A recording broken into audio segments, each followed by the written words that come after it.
Welcome. In this presentation, I will talk about the shooting at Columbine High School in 1999.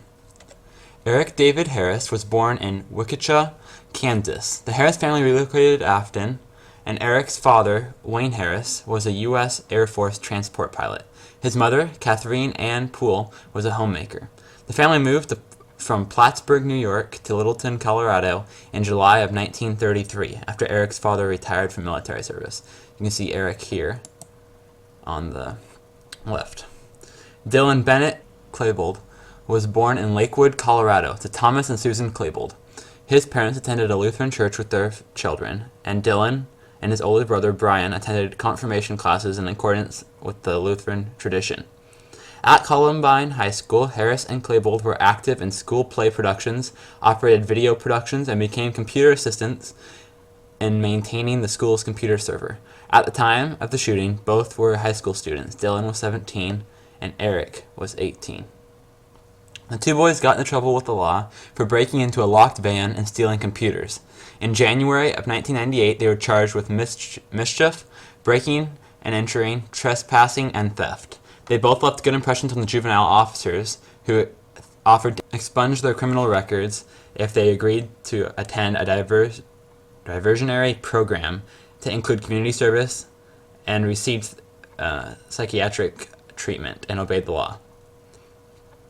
According to journals and notes and videos that Klebold and Harris left to be discovered, Klebold had been thinking of committing suicide as early as 1997, and they had both begun thinking about a large massacre as early as April of 1998, a full year before the actual event. Klebold and Harris were angry teenagers, and not only were they angry at athletes that made fun of them, or Christians or blacks, as some people have reported, they basically hated everyone except for a handful of people.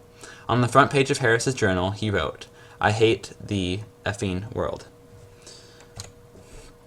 On the morning of Tuesday, April 20th, 1999, Harris and Klebold placed a small firebomb in a field of about 3 miles south of Columbine High School, the 2 miles south of the fire station. Set to explode at 11:14 a.m., the bomb was intended as a diversion to draw firefighters and emergency personnel away from the school. It partially detonated and caused a small fire, which was quickly extinguished by the fire department. At 11:10 a.m., Harris and Klebold arrived separately at Columbine High School. Harris parked his vehicle in the junior student parking lot by the south entrance, and Klebold parked in the adjoining senior student parking lot by the west entrance.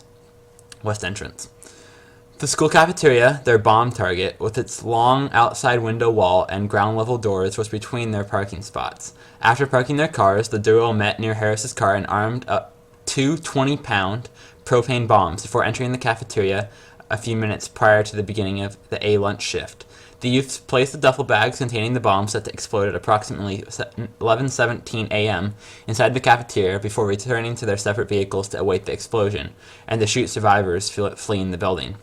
Had the bombs exploded with full power, they would have or could have killed and wounded all 488 students in the cafeteria, and possibly collapsing the ceiling and dropping part of the library into the cafeteria. When the cafeteria bombs failed to explode, however, Harris and Klebold convened and walked towards the school.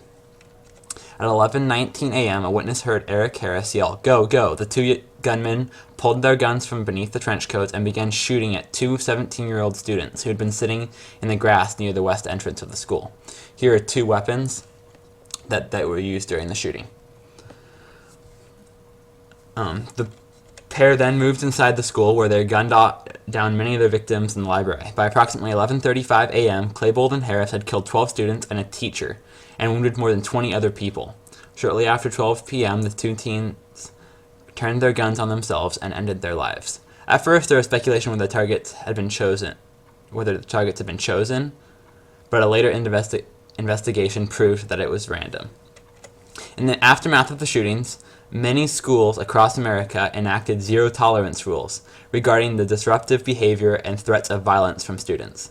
Columbine High School reopened in the fall of 1999, but the massacre left a scar on the Littleton community.